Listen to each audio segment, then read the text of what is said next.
Pada saat live IG Bosman minggu lalu, ada beberapa hater mengatakan dengan menulis di komen, "Fuck Bosman," memaki dan menghardik. Tapi kita mah nggak baperan, seru-seru aja. Di sisi lain, banyak sahabat yang gerah. Di sini kita harus meluruskan. Dunia politik memang kental dengan istilah propaganda. Propaganda tujuannya adalah merubah mindset untuk melindungi kepentingan pejabat. Penting untuk merubah banyak mindset agar menyetujui tindakan mereka. Kalau ada yang tidak menyetujui, maka terbaik adalah dengan membuat mereka yang idenya berbeda tersebut dibenci. Kebencian itu sesungguhnya tidak ada. Kebencian itu harus ditanam. Ketakutan juga sama, tidak ada. Ketakutan itu harus ditanam. Itulah senjata buzzer. Kebencian dan membuat ketakutan.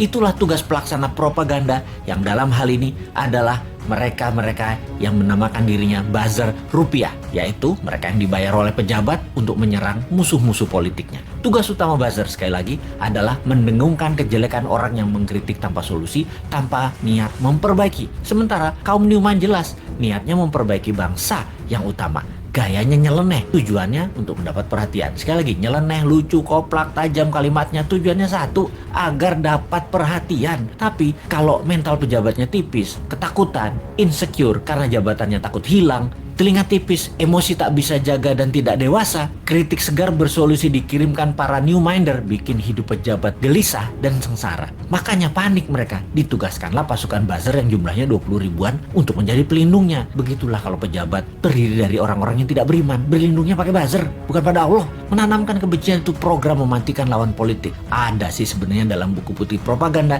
yang banyak diajarkan di akademi-akademi militer. Newman itu sering mengkritik, namun selalu memberikan solusi. Lalu kesannya anti pemerintahan secara keseluruhan. Padahal hanya anti pada 2 orang pejabat doang. Karena dikesankan Newman saat ini anti pemerintah, maka Newman harus dipudarkan.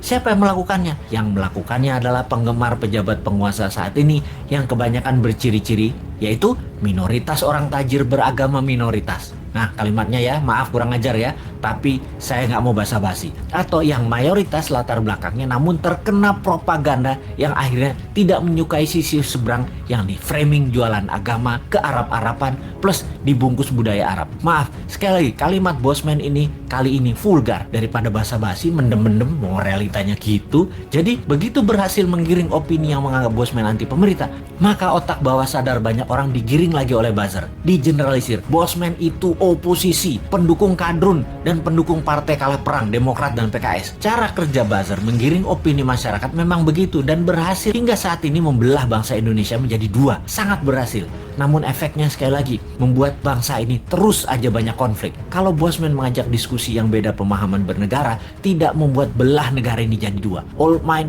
new mind, tidak membelah rakyat di bawah, tetapi menjelaskan adanya otot pengetahuan lain atau muscle knowledge yang itu akan menambah dewasa banyak pihak. Sehubungan dengan old mind versus new mind dalam konsep bernegara, Bosman mengatakan berkali-kali, new mind adalah siapa saja yang menganut MMT ekonominya, nasionalis patriotis, tidak tergantung asing bernegaranya, pro-life, mendukung sustainability lingkungan dan membuat Indonesia menjadi negara superpower di ulang tahun kemerdekaan Indonesia yang ke-100 yaitu tahun 2045. Mereka adalah para new minder. Fenomena ini, incumbent dan oposisi, keduanya pernah menjabat 20 tahun terakhir. Terbukti, tidak membawa Indonesia menjadi negara superpower. Makanya, new mind bertanya, 24 tahun ke depan masih mau sama mereka lagi pola pikir dan pola tindaknya? Atau mau main baru pakai bernegaranya ala new mind? Inilah demokrasi. Kalau kalah new mind legowo juga, nggak muring-muring ngacak-ngacak demo-demo, nggak baper, basi itu mah. Buktikan saja di dalam kehidupan keseharian new mind. Kalau ternyata kaum new mind lebih makmur, lebih sehat, lebih bahagia, ya monggo diadopsi secara nasional. Kita masih asik aja. Jadi misi bersama jangka pendek kaum new mind adalah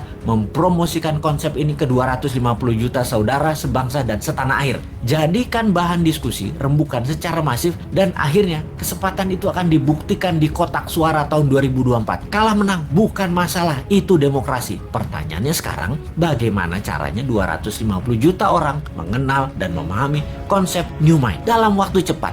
Urusan suka nggak suka itu nomor 2. Yang penting masuk dulu dan difahami. Ada saran nggak ya supaya new mind bisa sukses?